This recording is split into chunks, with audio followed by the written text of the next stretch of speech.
Bonjour et bienvenue dans Le Grand Banquet et dans cette émission spéciale cinéma. Et pour ce faire, j'ai invité mon ami Johan. Salut Johan. Bonjour Lola.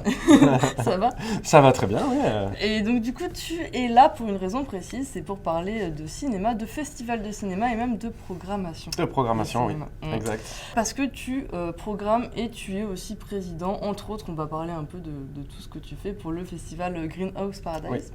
Qui a lieu à Toulouse. Oui, le week-end prochain, donc du 3 au 5 septembre. C'est voilà. ça. Ici, dans la magnifique salle de l'American Cosmograph. De cinéma assez fantastique dans lequel moi je vais très très souvent, qui programme des films indépendants de tous les pays, etc. Du coup, est-ce que tu veux présenter un petit peu rapidement le Greenhouse en 2-3 phrases? Ouais, déjà en 2-3 phrases. Écoute, le Greenhouse Paradise, c'est un festival que j'ai co-créé et que je co-programme avec deux autres copains. On l'a lancé en 2020, tu vois, l'année dernière, qui était quand même une période assez compliquée, mais on a tenu le coup et on a réussi à réaliser la première édition qui s'est très bien passée. Et du coup, en 2021, édition 2, rebelote, reportée d'avril à septembre. Et donc, qu'est-ce que c'est que le Greenhouse Paradise? Donc, c'est un festival de cinéma entièrement consacré du coup au cinéma fantastique, de manière un peu plus globale, ce qu'on appelle le cinéma de genre, thriller, horreur, science-fiction, fantastique. C'est vraiment ces genres cinématographiques qui sont des fois un peu moins montrés en France, un peu moins populaires, mais un peu moins montrés que sont toutes ces catégories. Et du coup, plus particulièrement, j'avais envie de parler du programmateur. C'est qui le programmateur? Toi, par exemple, comment tu es devenu programmateur de festival de cinéma? Là, en l'occurrence, dans le cadre du Greenhouse, je suis devenu programmateur par envie, par passion. Le projet s'est monté aussi parce que il y avait pas ça à Toulouse et c'est d'abord venu d'une envie personnelle où pour assister à un festival de cinéma fantastique, pour voir des films inédits et en avant-première, il fallait se déplacer plutôt dans le nord de la France. Si ça n'existe pas, il faut que quelqu'un s'y colle et du coup on s'est dit allez, on y va et voilà, en fait on s'est lancé un petit peu dans le bain. On n'y connaissait pas forcément grand-chose. Bien évidemment, moi c'est aussi, je travaille dans le secteur culturel pour un autre projet de festival, donc forcément j'avais un petit peu idée de comment s'organise un festival. Je me suis pas lancé là-dedans à blanc sans rien savoir, mais effectivement on programme pas forcément de la même manière dans le secteur de la musique que dans le cinéma. Donc on s'est quand même, je me suis quand même bien fait conseiller par d'autres programmateurs. J'ai senti cette solidarité qui existait dans le milieu des cinémas de genre, on va dire, des festivals de cinéma de genre. Tu peux en citer par exemple des festivals où tu es déjà allé justement pour te faire conseiller? Oui, après les festivals de cinéma fantastique, j'y vais un petit peu. C'est comme aller découvrir une salle de cinéma, j'aime bien aller voir, pour voir l'ambiance, découvrir les gens qui s'en occupent, voir ce qu'ils font aussi, c'est un des rôles du programmateur. Mais du coup, je vais depuis 6-7 ans au PIF à Paris, le festival du film fantastique de Paris. Et plus récemment, je me suis déplacé à Gérardmer, à l'étrange festival, où du coup je vais aller dans quelques semaines. Le FEFS aussi, le Festival européen du film fantastique de Strasbourg, qui est super, avec une chouette prog. Donc c'est vraiment au-delà d'être déjà des festivals où moi je me rends, ça a aussi été des projets qui m'ont un petit peu inspiré. Donc moi je pense que déjà je suis devenu programmateur par envie, par passion, on va dire. Je me considère pas vraiment comme un cinéphile. Je trouve que il y a un petit côté élitiste qui m'effraie un petit peu. Ça voudrait dire que je suis comme une espèce d'encyclopédie vivante, mais ce qui n'est pas le cas. Donc c'est plutôt un petit côté amateur éclairé, je sais pas comment on peut dire, avec ma propre culture, ma propre cinéphilie du coup, qui est propre à la mienne, et je le vois dans le cadre du Greenhouse avec les deux autres gars avec qui j'organise ça, on n'a pas forcément aussi les mêmes affinités avec le même genre de cinéma, donc on se complète, c'est vachement intéressant, donc voilà, on devient programmateur, moi je pense par envie et par passion. Ça fait un peu bateau, mais je pense que là, c'est quand même c'est quand même un taf qui demande beaucoup d'investissement et beaucoup de temps. Si on n'a pas une affinité avec cette forme artistique, Bien sûr. moi, à mon avis, ça rend la tâche peut-être pas impossible, mais quand même compliquée. Oui, et donc ta formation, elle est en rapport avec le cinéma ou plutôt Oui. avec la programmation Pas vraiment. Pas vraiment. J'ai commencé mon parcours universitaire. J'ai fait un DUG, donc ça n'existe plus. Maintenant, c'est des licences, mais Pour les plus j'ai jeunes. fait, voilà. J'ai fait un DUG en médiation culturelle et D'accord. en communication. Et j'ai terminé donc avec un Master 2 administration des activités culturelles. D'accord. Donc voilà, je dis pas que c'est le seul cursus qui permet de monter un projet culturel, mais c'est vrai que les formations qui sont en lien avec les métiers de la culture, avec la médiation culturelle, c'est quand même souvent des formations qui sont assez complètes. Voilà, on devient un petit peu des coups. Moi, c'est l'impression que ça m'a donné, et c'est ce que j'ai l'impression d'être, une sorte de couteau suisse, tu vois, de la culture, où on peut autant traiter la question des contrats avec les droits d'auteur, mettre un petit peu le nez dans la com, dans la logistique, voilà. Ce genre de choses. Donc avec plusieurs voilà. biais culturels aussi, par exemple. Ça peut être de l'art ou... Oui, complètement. Pas forcément du Complètement, cinéma. ouais, pas j'ai pas du tout de formation dans le domaine du cinéma. Pour mais le coup, plutôt une vraiment, approche en fait à la culture voilà. qui peut être plurielle. Exact, oui, Ok. complètement. C'est le Master 2 administration des activités culturelles, c'était vraiment pour tous les métiers liés au métier de la culture, mais que ce soit dans des dans des lieux culturels ou dans des projets culturels. Voilà, c'était vraiment assez diversifié. C'était très intéressant, voilà. Ouais, ça a l'air À super chouette. l'UT1 du Capitole. Ok. Voilà. Ah ouais, trop chouette. Mais je sais qu'il y a d'autres formations aussi Bien sûr. qui préparent à des expériences dans les métiers de la culture et dans la communication, à Paul Sabatier notamment. Ok. Voilà. Après, comme tu le dis, il y a aussi de la solidarité entre les gens qui font Ouais. ce métier-là, Oui, qui vont complètement. t'expliquer, etc. Et du coup, donc tu parlais du fait que tu faisais beaucoup de festivals de cinéma. Ça fait longtemps que tu regardes des films. C'est quoi ton rapport au cinéma en fait? Écoute, mon rapport au cinéma, je sais pas, j'ai envie de dire que, comme beaucoup de monde, je pense qu'il y a un petit côté Madeleine de Proust, tu vois. Le cinéma, déjà, moi, le cinéma, avant de penser au film, je pense au lieu, tu vois. Et tout ce que...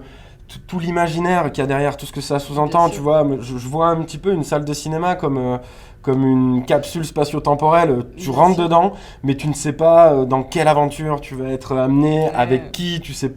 Ah, c'est vraiment, tu vois... Ça va parler à tous les gens qui aiment le cinéma, tu vois. Et puis tu sais, quand tu regardes Cinéma Paradiso ou tout ce genre de film, t'es là, ah oui, là c'est mon sentiment, là c'est le sentiment qui m'émeut. Et même, je trouve même que, tu vois, ce dont on est en train de parler, des fois, c'est même des sentiments que tu as avant de rentrer dans la salle de ciné.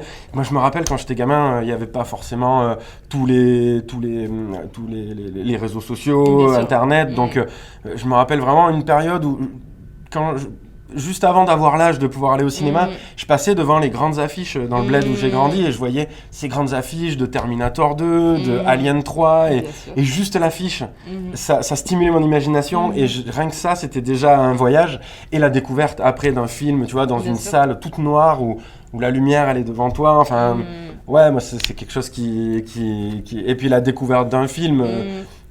Pour moi, c'est une forme artistique qui est quasi illimitée, le cinéma, ce qui fait que même après 20 ans à regarder des films, tu te laisses toujours surprendre, tu te laisses toujours embarquer. Voilà, enfin, oui, ok, il y a quelques semaines, là, c'est Titan dont on a beaucoup parlé.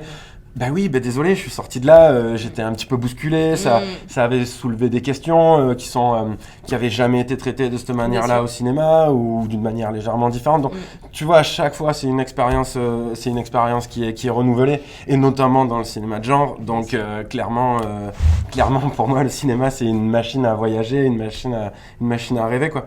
C'est ça. Ça permet d'avoir... chaque fois que tu regardes un film, tu as une nouvelle vie, tu vois, presque. Ouais, bien sûr. Quel beau tableau. C'est comme ça que je le vois. Par rapport au projet Grindhouse, au festival Grindhouse Paradise, pour te situer un petit peu ça, j'ai habité à Montréal pendant 2 ans, en 2008-2009. Et dans le cadre de mon travail, on m'avait filé une accréditation pour le festival Fantasia. D'accord. Et c'est la première fois que je mettais les pieds dans un festival de cinéma fantastique. Et en fait, pendant 3 semaines, j'ai bingé 4-5 films par jour. Et il y avait une telle ambiance dans cette salle à Montréal, je me rappelle plus le nom de la salle, mais il y avait une telle ambiance, je me suis senti tellement à l'aise, je voyais des gens, j'ai pas vraiment de potes avec qui je peux partager cette passion pour le cinéma fantastique. Du coup là, de me retrouver dans une salle avec des gens, il y a une vraie émulation en plus dans les festivals de cinéma fantastique, comme ça tu croises tout le temps les mêmes têtes. On se regarde, bien tu évidemment, vois les gens qui sont comme toi ou pas, et du coup t'as envie d'en parler. C'est ça qui est trop bien, et puis les gens réagissent au film, tu vois, vraiment c'est cette ambiance. Et je suis sorti de ces 3 semaines de Fantasia, et c'était ça en 2009. Et je me suis dit, je sais ce que je veux faire de ma vie. Non, mais je non, sais, voilà. Non, et c'est de là, je me suis dit, un jour, j'organiserai un festival de cinéma fantastique. Et puis, voilà, je me suis lancé, j'ai rencontré les bonnes personnes. Voilà, c'est aussi des fois une alchimie qui se crée, des petits coups de chance. Non, mais une bonne étoile qui est là pour faire rencontrer les bonnes personnes au bon moment, des conseils précieux de la part d'autres programmateurs. Là, je pense clairement à Cyril du PIF et à Greg du Festival de Strasbourg notamment. Voilà, j'avais certaines méthodologies de travail, on va dire, tu vois, mais les codes propres aux échanges dans le cadre dans le domaine du cinéma, des fois, faut s'y faire un petit peu. Donc, bien évidemment, le directeur du Cosmo, de l'American Cosmograph, Jérémy, a été aussi vraiment d'un soutien inestimable, quoi. Et c'était, du coup, c'était chouette de voir que le projet aussi suscitait une certaine émulation, un certain enthousiasme. Donc voilà, c'est ce qui fait même si c'est difficile, on va pas se le leurrer, depuis 2 ans là, lancer un projet de festival en soi, quand on n'est que 3 paires de bras à l'année, c'est difficile. Dans le cadre d'un contexte sanitaire compliqué, ça. On n'est pas loin de s'arracher les cheveux des fois, mais voilà, on a quand même beaucoup de soutien de la part des partenaires et de toute l'équipe de bénévoles aussi qui ont rejoint le projet et qui consacrent de leur temps pour nous aider. Et ça c'est clair que sans ça aussi, un festival, il pourrait pas se monter. Et concrètement, c'est quoi être programmateur de festival de cinéma ? Tu choisis des films dans un catalogue et tu les demandes et on te les envoie ? Pour programmer, il y a différents canaux dans lesquels tu vas aller chercher les films. Bien sûr. Vois, déjà, comment tu les découvres ? Parce que tu les vois pas au cinéma, vu qu'ils sont pas déjà... Ouais, exactement. La première chose à faire, c'est de se déplacer en festival, d'aller rencontrer d'autres programmateurs. Dans les festivals, tu peux aussi avoir l'équipe du film qui se déplace, donc le réalisateur, le producteur. Donc là, ça demande aussi du temps et de l'énergie. Faut se déplacer, faut se faire connaître, faut voir des films. Et principalement en festival.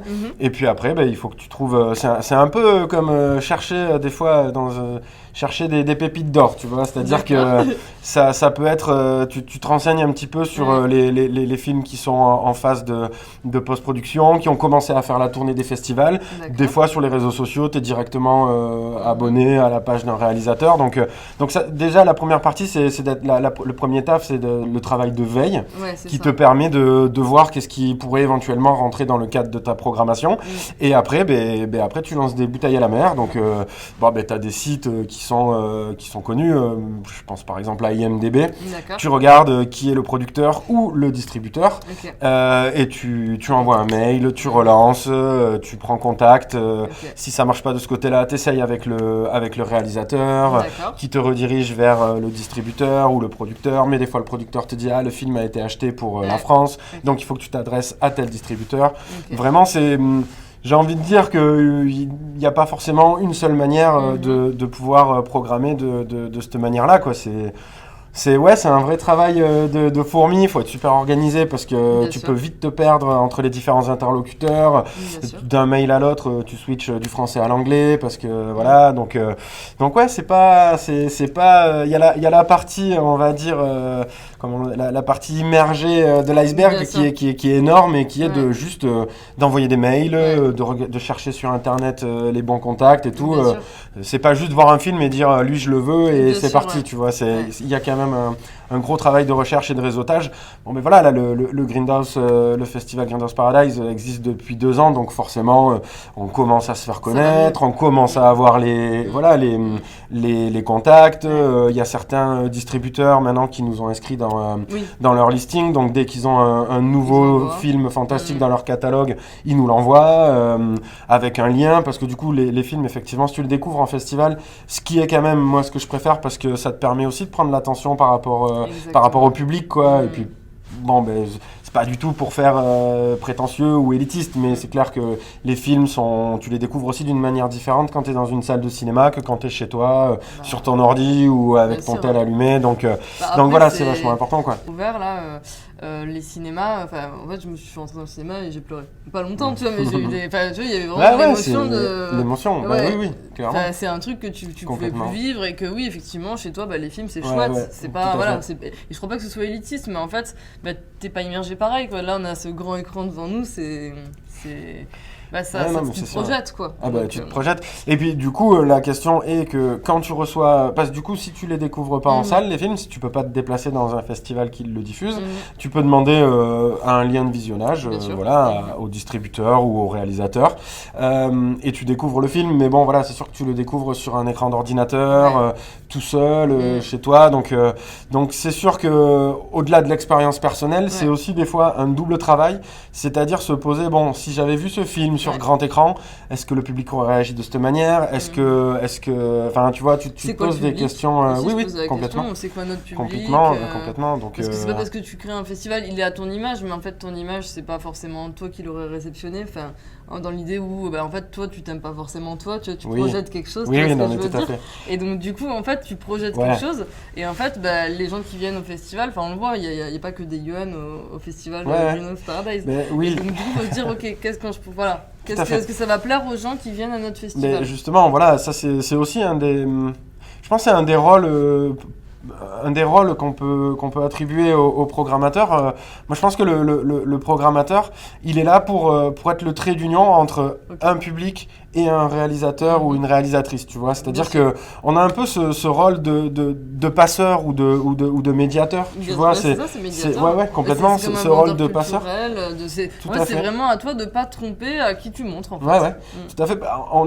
Quand tu programmes un film, en plus, au-delà du j'aime ou j'aime pas, c'est de savoir déjà comment va le percevoir le public. Bien sûr. Si le public, déjà avant les séances, nous on aime bien présenter les films. C'est pas tant de les expliquer pas du tout, c'est de donner déjà quelques informations qui permettent de contextualiser l'œuvre. Et des fois ça suffit à mieux réceptionner un film ou à mieux saisir des fois les intentions. Donc 2-3 phrases, ça permet d'introduire. Mais en tout cas voilà, quand tu programmes un film, tu t'en fais le défenseur, j'ai envie de dire, le défenseur auprès d'un public. Tu donnes à voir, mais aussi, il faut aussi se dire, ceux qui ne l'ont pas aimé, il faut que je puisse, moi, en tant que programmateur, dire pourquoi j'estime que tel film mérite de figurer dans le festival. Et parce que, bon, théoriquement, quand tu programmes, il faut le public s'attend à une certaine qualité, quoi. Bien sûr. Donc, en fait, si tu viens dans un festival, c'est justement parce que tu aimes cette programmation. Moi, c'est pour ça que je suis dans un festival de cinéma. J'adore la programmation. Et du coup, d'une année sur l'autre, en fait, je vais globalement juste prendre mes billets et voilà, je verrai bien. Tu fais confiance. C'est ça, je fais confiance. Ouais, tout à fait. Oui. Alors ça, clairement, pour le Festival du film fantastique de Paris, moi je prends mon pass, la prog, elle est même pas, la programmation, elle n'a pas été révélée. Je sais pourquoi j'y vais, parce que je sais que la ligne artistique, ça c'est aussi le rôle d'un programmateur, tu vois, la ligne artistique, c'est-à-dire que quand tu montes un projet culturel, c'est pas juste te dire je vais diffuser des films. Tu vois, c'est dire ok, d'accord, mais attention, qu'est-ce qu'on veut diffuser? Dans le cadre du Grindhouse, quand on en a discuté avec Yohan et Guillaume, tu vois, chacun a dit ok, mais qu'est-ce qu'on a envie de diffuser? Et chacun aussi par rapport à ses propres affinités, tu vois. Donc c'est là où on en est arrivé à dessiner une ligne artistique qui est, nous on veut diffuser du cinéma de genre dans sa définition la plus globale, tu vois. principalement ce qu'on appelle des jeunes réalisateurs ou des jeunes réalisatrices de l'émergence, c'est-à-dire que la compétition officielle, puisque le public vote pour son film préféré, et il y a un prix qui est remis à la fin du festival. Dans cette compétition, nous, ce qu'on veut mettre, c'est principalement des cinéastes, des premiers films, des cinéastes débutants, dans le sens c'est son premier ou son deuxième film, tu vois. Mais voilà, c'était vraiment ce qu'on avait envie de défendre. La séance d'ouverture et la séance de clôture, ça peut être différent, puisque là, c'est un petit peu plus des moments qu'on événementialise, où on veut que ce soit à l'éclate, avec des têtes un petit peu connues, tu vois. Là, en l'occurrence, on va avoir Vincent Paronneau, qui est aussi connu parce que c'est un dessinateur BD dont le pseudo est Vinchloos, tu vois, donc... avec un film qui est super vénère, qui s'appelle Hunted, et qui est une sorte de relecture furieuse et très moderne du Petit Chaperon Rouge, tu vois, en ouverture, il est mortel. Ouais. Et en clôture, on reçoit Bustillo et Maury. Si tu t'intéresses un petit peu au cinéma de genre, c'est des gars qui proposent, qui font des vraies propositions de cinéma de genre. Ils y vont avec leur trip.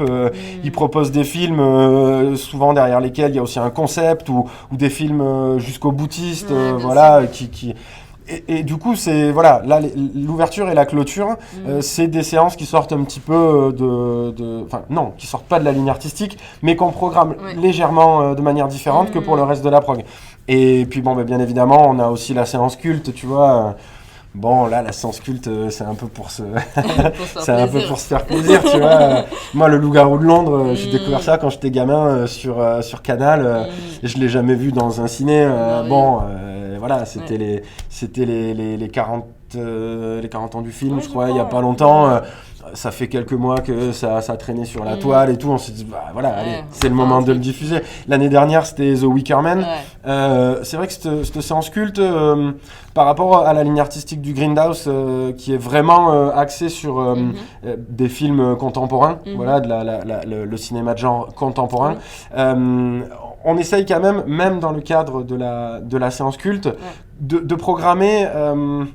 non pas en lien avec un film qui se fait écho dans l'actualité, mais tu vois, là, je te parlais de l'anniversaire du Loup-garou de Londres. L'année dernière, on a programmé Wicker Man parce que un an avant, il y avait eu Midsommar qui remettait qui dépoussiérait un peu le genre de la folk horror, tu vois, et tous les films de folk horror qui sortent depuis 50 ans, c'est des héritiers de Wicker Man qui a posé un peu les bases, du moins qui a codifié le genre, tu vois. Donc on s'est dit, vas-y, c'est le moment et ça a tombé super bien puisque Lost Film, qui est un distributeur de films de patrimoine, s'était décidé aussi pour que 2020 soit l'année de ressortie de Wicker Man. Donc tu vois, ça c'est la manière dont on avait déjà anticipé cette programmation de la séance culte, ailleurs, il y avait aussi quelqu'un qui était sur cette même démarche, tu vois. Et c'est là aussi où, quand les projets se croisent comme ça, sans s'être concertés en amont, tu te dis, on n'est pas complètement à côté de la plaque, donc c'était cool, quoi. Il y a des tendances, en fait. Oui, tout à fait. Des choses comme tout ça. à fait, oui, clairement,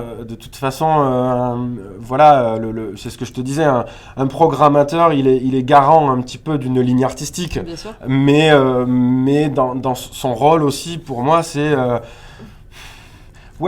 d'aller dénicher aussi des films qui vont avoir besoin d'un petit coup de pouce supplémentaire, tu vois. Et ça, c'est vraiment le rôle, c'est une responsabilité qu'ont les programmateurs, et ça n'a pas changé, malgré la multiplication des supports de communication ou des réseaux sociaux. Les films ont beaucoup plus de publicité maintenant, sont beaucoup plus, du moins... on en fait plus facilement la promotion, mais le problème, c'est qu'il y a plus de films aussi qu'avant. Du coup, je trouve que les festivals de cinéma, leur rôle n'a pas évolué, tu vois, c'est depuis plusieurs décennies, et voilà, pour le peu que je connais du métier, tu te sens presque... t'as cette responsabilité sur les épaules, c'est-à-dire, il faut que j'aille chercher un film qui a pas été trop vu, parce que, dans les festivals aussi, les festivals aident aussi au bouche à oreille, c'est-à-dire que, il y a des films qui, sans leur carrière de 7-8 mois en festival, avec un bouche à oreille positif, et même des prix récoltés, n'auraient jamais eu une exploitation sale, tu vois. Je veux dire, c'est quelque chose qui est maintenant, c'est aussi le rôle d'un festival, tu vois. C'est de servir de tremplin, c'est de peut-être même de donner des arguments en faveur d'une exploitation sale, commerciale, tu vois, traditionnelle. Donc voilà, j'ai un peu perdu le fil de ma pensée, mais je pense aussi que voilà, c'est aussi le rôle d'un programmateur d'aller dénicher des films qui vont avoir besoin de ce petit coup de pouce supplémentaire. Ce petit... regardez, on vous montre ça. C'est pas forcément parfait. C'est un premier film. Moi, ce que j'adore dans les premiers films, et ça c'est quelque chose aussi moi qui m'a motivé à écrire la ligne artistique du festival comme ça, c'est que souvent dans les premiers films, les réalisateurs ou les réalisatrices des fois ont un peu moins tu vois, ont un peu plus les coups des franches. Ils ont l'impression de, allez, il faut que je prouve, budget réduit, mais motivation à 2000, et ça envoie mais un truc de malade. Et tu vois, il y a moins la pression d'être avec une boîte de prod un peu plus renommée, enfin tu vois, donc du coup moi je trouve ça super passionnant de découvrir un premier film qui est des fois une matière un peu plus brute, imparfaite, censure, en fait. Sans censure même personnelle, en fait, de se dire ah bah j'ai déjà un public qui regarde ça et ça et ça de mes films, et là du coup bah il va pas aimer quand je vais faire ça peut-être, etc. Et là du coup bah ça complètement pas. Ça y va. C'est génial. Dans tout ce que tu me dis, j'ai l'impression en fait que, et bon j'avais déjà vu comme le festival, j'y vais et je l'adore et j'y vais donc la semaine prochaine, que comme vous essayez de parler du genre en règle générale, et ben en fait vous avez par exemple un film d'horreur, un film de SF, un film super indé, pas de budget, mais qu'en fait le but c'est vraiment de parler de tout. C'est comme ça que vous choisissez les films? Oui, oui, complètement. Tu programmes, comment dire, tu programmes pas un film seul. J'ai envie de dire, tu vois, on regarde énormément de films, tu vois. On a un petit outil qui nous permet de les trier en fonction de on a aimé, on n'a pas aimé, les petites notes, les remarques. Et puis forcément, tu fais des points d'étape où tu tries un petit peu. C'est-à-dire que, par exemple, tu vois, la séance de minuit, c'est une séance qu'on veut un petit peu fun, qu'on veut un peu plus sur le côté divertissant du cinéma de genre. Donc bon, ça tu proposes pas la même chose dans la séance de minuit que à la séance par exemple de 20h où on veut que ce soit un film un peu plus exigeant qu'on propose sur une heure de grande écoute. Enfin, tu vois ce que je veux dire? Donc oui, en effet, tu mets les films dialoguent entre eux si tu veux. T'as ton planning de projection et tu complètes presque, comme je te disais, en fonction de les contraintes que tu t'es imposées de programmation. Tu complètes la séance d'ouverture, de fermeture, nanana. Et oui, tu fais un espèce de puzzle. Et ça arrive des fois que des films, des propositions se ressemblent trop pour qu'on puisse programmer les deux. Bien sûr. Tu vois, pour l'instant, le Grindhouse dure 2 jours et demi, on va dire, tu vois, le vendredi soir et samedi, dimanche, toute la journée. Donc forcément, on a 12 créneaux le Cosmo nous laisse 12 créneaux de programmation. Dit comme ça, tu te dis, c'est bon, il y a moyen de se faire plaisir. Mais en fait, rapidement, tu te dis, mais on a vu trop de trucs bien, on sait pas quoi mettre. Donc oui, c'est aussi le côté où les films, tu les mets vraiment en dialogue les uns avec les autres, tu vois, et surtout qu'on essaye aussi d'être représentatif des genres, mais aussi des cinématographies, tu vois, du monde entier, tu vois, parce que la vérité, c'est qu'il y a des pays comme l'Asie qui produit pas mal de films. L'Amérique du Nord, Canada et États-Unis, c'est un gros rouleau compresseur et en plus et les films sont cool pour la plupart, ceux qu'on découvre. Donc tu vois, faut aussi te dire bon, là on a déjà 5 ou 6 titres américains qui sont programmables. Est-ce que faut regarder aussi ce qui se passe en Europe? Le cinéma espagnol, c'est un peu moi j'aime beaucoup le cinéma espagnol. Il y a une certaine culture en plus du cinéma de genre là-bas, tu vois. C'est un peu plus tu vois, il y a au Goya, c'est pas qui est l'équivalent des Césars en Espagne. C'est pas rare. C'est pas rare que des films fantastiques soient nominés et récompensés. Tu vois, il y a Les Sorcières d'Aquelarre qui est un super film qui a été récompensé au Goya.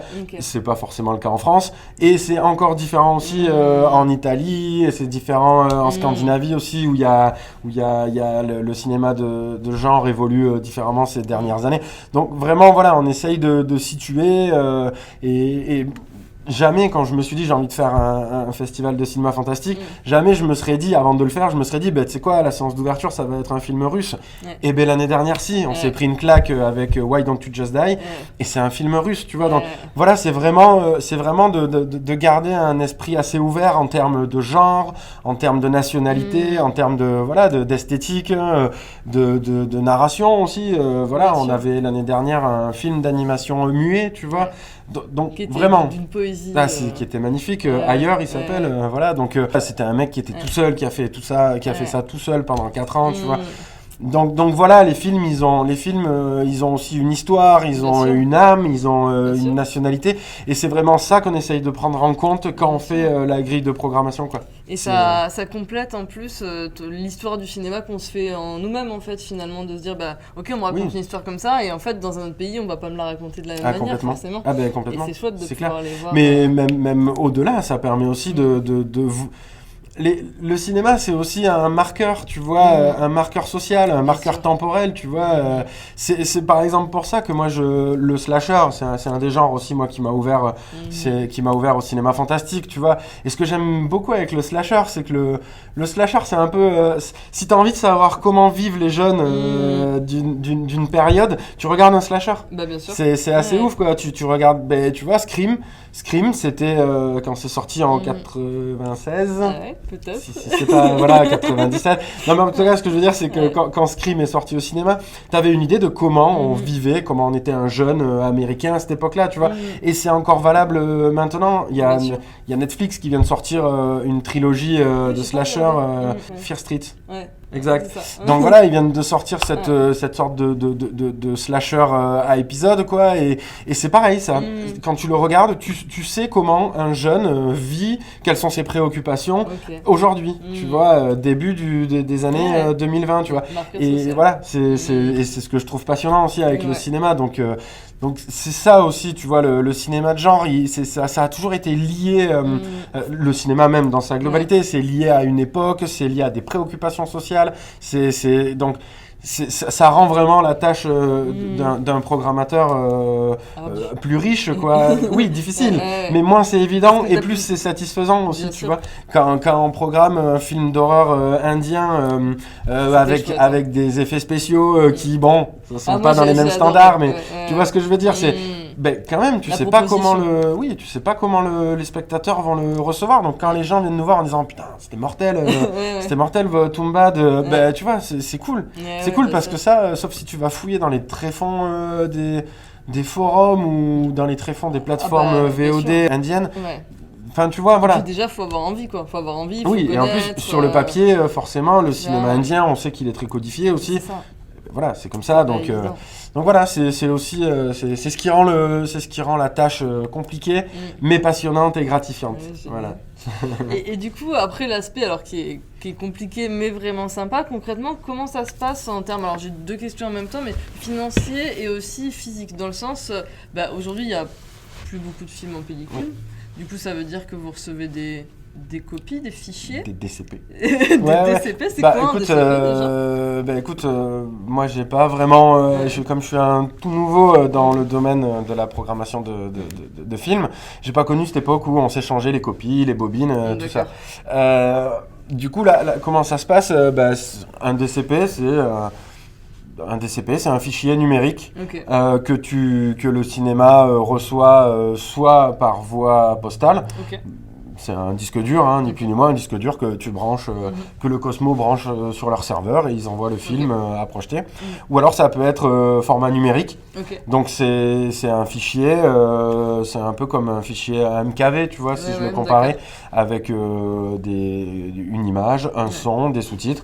Et tu te l'échanges par FTP ou par des sites dont le fonctionnement pourrait se rapprocher de WeTransfer par exemple. Oui, d'accord, sachant que un fichier qui se projette, un DCP qui se projette au cinéma, c'est de taille très conséquente. D'accord. C'est entre jusqu'à présent, ceux qu'on a eu pour le Grindhouse, 120, 130, 150 gigas, quoi. D'accord, Ouais. donc c'est très conséquent. Et du coup, donc tu disais, c'est le cinéma directement qui reçoit vos films, par Oui. exemple? Ok, d'accord. Oui, Parce qu'ils du sont coup, garants, parce qu'on vous ferait pas confiance, parce que c'est juste pas votre métier de Non, recevoir non, des non, films? bah, c'est l'organisation qui est. Ouais, Le d'accord. partenariat a été décidé comme ça, de telle ouais. manière. Disons que déjà, tu commences la programmation donc, en demandant au distributeur quelles seraient ses exigences de D'accord. programmation. Mhm. Et ça comprend notamment une négociation sur le prix. Mhm. Sur le prix et déjà sur le Et fait sur de le- pouvoir le programmer. Ouais, d'accord. C'est vrai que c'est quelque chose que peut-être qui apparaît pas de manière évidente, mais je trouve que pour être programmateur, faut aussi être, tu vois, avoir un bon relationnel, D'accord. voire même des fois savoir négocier, tu vois, parce Ok. que Négocier le prix ou négocier des oui, conditions mais aussi? négocier déjà le film. Ah oui, de film. C'est-à-dire oui, qu'il faut aussi convaincre un réalisateur Ouais. ou un producteur ou un distributeur de te dire, ok, on diffuse tel film en avant-première dans ton festival. Mhm. Et c'est encore plus dur quand c'est une première française. Bien Tu sûr. vois, souvent, le côté inédit du film, Ça fait de peur. la première française, oui, clairement, c'est sûr que pour l'instant, le Grindhouse, on n'a peut-être pas encore assez de bouteilles pour prétendre à projeter en première française le dernier film de Edgar Wright, tu vois. Non, mais par Ouais, exemple, bien tu sûr, vois. ouais. Mais c'est des négociations. Du coup, c'est des D'accord. négociations. Convaincre le réalisateur que son film a sa place. Ouais. Dans ton festival. Ensuite, tu enchaînes sur une négociation Tarifaire. purement numérique, quoi. Donc, il y a plein de variables qui rentrent en jeu, la taille de la salle, D'accord. si le film il a déjà été diffusé dans plusieurs festivals avant toi, s'il est inédit, s'il est disponible en VOD, ou enfin, tu vois, voilà. Après, ça, c'est vraiment de la négociation commerciale. Si c'est une séance, ce qu'on appelle commerciale, avec billetterie CNC, D'accord. voilà, il y a plusieurs. Donc, c'est vraiment une négociation. Bah oui, purement commercial. Ok. Tu as tes arguments et puis jusqu'à ce que tu trouves un point d'entente avec Ok. le distributeur. Voilà. Bon, après la formule, il y a différentes formules. Soit tu as un coût d'exploitation, donc c'est un tarif fixe. D'accord. Soit tu as ce qu'on appelle le partage des recettes. Ok. C'est-à-dire, en général, c'est quand un film a déjà été un petit peu exploité, on te file le film, on te donne le film pour le diffuser dans ton festival. Et s'il fait 200 entrées, eh ben, il y a la moitié qui va au distributeur et l'autre D'accord. moitié qui va à l'organisateur. Ok, d'accord. Voilà. Et du coup, voilà. un film, ça coûte combien? Ah bah, dans le cadre du Grindhouse, je ne vais pas rentrer dans des secrets. Oui. Non, mais on Non, va mais à dire. peu près. Non, on va dire que, Ouais. tu vois, là aussi le cas est assez différent. L'année dernière, on avait l'asso qui était toute jeune. Ok. Elle avait moins d'1 an. Ok. Du coup, on n'avait pas de soutien financier. Ok. Si, on avait le soutien financier, pardon, du conseil départemental. Ok. Mais bon, voilà. Du coup, on n'avait pas. J'ai fait la prog du Grindhouse de l'année dernière pour 800 €, tu vois. Ah oui. Par exemple, Ouais. j'ai plus les chiffres en tête, mais D'accord. entre 800 et 1000, 1002, tu vois. Donc, Sachant je que ça poussais fait, un max ouais. pour en disant, on n'a pas trop de. Tu vois, on n'en avait pas trop de cash à ce moment-là, Ouais. pas trop de. Pas trop de cash. Ouais. Donc, du coup, l'idée c'était de dire, est-ce qu'on pourrait tomber d'accord sur un partage des recettes? D'accord. S'ils voulaient pas, j'essayais de tirer un petit peu les prix des copies vers le bas, mais.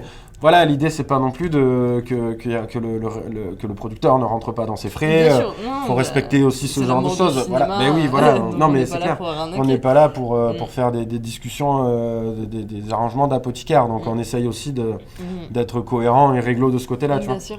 Et en revanche, cette année, du coup, les discussions n'ont pas été forcément menées de la même manière.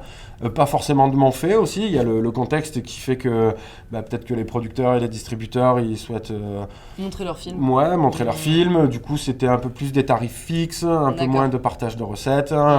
Bon, après, on a un peu plus on a des films inédits ou avec un peu plus de prestige. Enfin voilà, vraiment. Et j'imagine que la 3e édition du Grindhouse, ça va sera être encore différent. complètement différent, tu vois. Donc les tarifs évoluent forcément.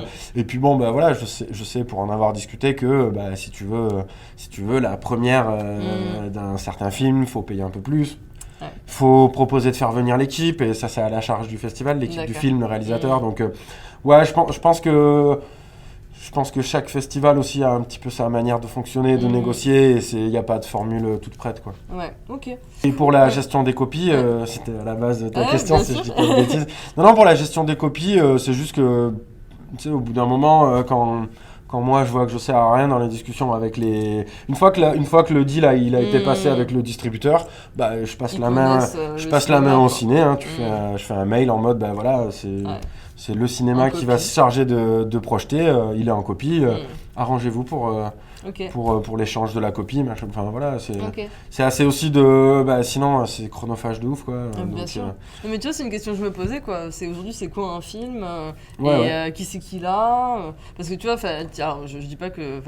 Je pourrais organiser des soirées cinéma chez toi avec les films que t'as, tu vois, j'en sais rien. Oui, si les DCP arrivaient sur mon disque dur, j'imagine. non, mais comme toi, j'avoue que j'ai découvert ce qu'était un DCP il y a 3-4 ans quand on a commencé à bosser sur le projet, tu vois, mais cela dit, je sais pas si ça se lit sur un ordi. Non, parce qu'il y a ce qu'on appelle les KDM, qui sont des clés de verrouillage, et du coup ça permet aux distributeurs, parce que quand tu négocies un film, tu négocies aussi le nombre de projections. Oui, c'est ce que je voulais Exactement, oui, tu vois, un film au Festival du film fantastique de Strasbourg, il va être diffusé 2 ou 3 fois, tu vois, par exemple. Nous, au Grindhouse, on fait le choix, parce qu'on est un tout jeune festival, d'avoir une projection unique, tu vois. Donc, en fonction du nombre de salles dans lesquelles il est projeté, du nombre de projections, tu vois, là aussi, ça entre en ligne de compte dans les discussions, quoi. Ok, et donc, du coup, en fait, après la projection, ça bloque. Ouais, exactement. T'as une KDM, là aussi, si j'ai bien compris ce que c'était, c'est une espèce de code de déverrouillage qui permet de projeter le film un tel nombre de fois sur une telle période, voilà. D'accord. Bon, tout ça a été très intéressant. Je te propose de conclure. Je suis vraiment ravie de cette discussion. Est-ce que tu as envie de redire quelque chose sur le Greenhouse ou... Mis à part, venez, ça va être génial. Ah bah oui, ça va l'être, c'est ça. Non, je sais pas, c'est... Bah voilà, vu que c'est un projet qu'on porte sur notre temps personnel, de manière bénévole, avec une équipe qui nous soutient également de manière bénévole... Voilà, c'est vrai que je t'avoue qu'on y met beaucoup d'énergie et on espère que ça donne envie et que la prog elle plaît et que... Ouais, grave, voilà, c'est le côté de se dire on le fait parce que personne d'autre le fait, c'est génial, mais c'est encore mieux quand on voit qu'il y a un petit peu de monde et que les gens sont contents et que les réalisateurs, quand ils viennent, ils peuvent échanger avec le public, les questions... Enfin voilà, c'est ça quoi, on essaye, on a cette unité de lieu aussi qu'on aime beaucoup, ça veut dire que là vraiment on passe 3 jours au Cosmo, on croise facilement les mêmes têtes, les mêmes personnes, on essaye de se rendre disponible parce que voilà aussi le rôle d'un programmateur c'est d'être à l'écoute de son public, tu vois, tu dois savoir qu'est-ce qui est... Tu dois faire un travail de veille sur quelle production, quelle tendance il y a dans la production du cinéma de genre de tel pays ou de tel pays. Mais tu dois aussi être attentif au retour de ton public, tu vois. Si tu programmes des films un peu trop particuliers, pour lesquels la réception du public elle est plus compliquée, ben... c'est aussi à toi de savoir questionner ton projet et pour faire évoluer les films que tu projettes. Donc c'est aussi pour ça qu'on essaye d'être très dispo, d'échanger avec les publics. Voilà, on a le droit de pas aimer un film, ça va, ça nous arrive à tout le monde. Donc le problème il est pas là, quoi. Tu vois, c'est vraiment qu'on puisse en discuter et que le festival soit aussi à l'image des festivaliers, de son public. Tu vois, c'est aussi l'idée du truc, quoi. Bon, pour moi c'est le cas. Mais du coup, je suis ravie, j'ai hâte d'être le week-end prochain. Nous aussi, ça va être trop cool. Bah ouais, ça va être... Non, ça va être cool, quoi. Trop bien. Bon, bah du coup, on conclut. Venez au Greenhouse Paradise si ça vous dit dans une semaine. Donc du coup, du 3 au 5 septembre 2021, voilà, exactement. Si vous voyez la vidéo plus tard. Et je précise également que le 2 et le 3, il y a également des événements qui ne se passent pas dans un cinéma, puisque avec le Grindhouse, voilà, on a aussi cette petite affinité dans l'équipe avec le milieu de l'illustration, de la bande dessinée, tout ça. Donc effectivement, voilà. Donc on essaye aussi de programmer, de voir comment le cinéma fantastique aussi peut alimenter d'autres formes artistiques, voire même le vice-versa, hein, comment la BD ou l'illustration, voilà. Donc on a également une exposition autour du travail de Freak City, qui est un illustrateur bordelais, qui se passe à la Galerie 22 mètres carrés. et une dédicace le vendredi après-midi et le vernissage de l'exposition le jeudi soir. Et également à Ombre Blanche, une exposition autour de la magnifique BD UOS de Benjamin Adam et une séance dédicace du coup de Benjamin qui fait le déplacement à Toulouse à cette occasion le vendredi après-midi à partir de 16h30. Trop chouette. Bon, ça voilà. Ça va être chouette et les expositions seront encore visibles si on les loupe. Oui, exactement. Okay. Voilà, elles sont visibles jusqu'au 18 septembre à la galerie 22 mètres carrés et jusqu'à début octobre pour Ombre Blanche. Ok, trop bien. Voilà. Voilà toutes les infos. Vous pouvez également suivre le festival sur Facebook et Instagram. Vous pouvez me suivre sur Facebook et Instagram également avec le Grand Banquet de Lola. Et voilà, je te propose de conclure, peut-être d'aller voir un film et de vous dire à très bientôt au festival. Ouais, carrément, à bientôt et merci Lola. Avec plaisir, salut. Salut. Ouais.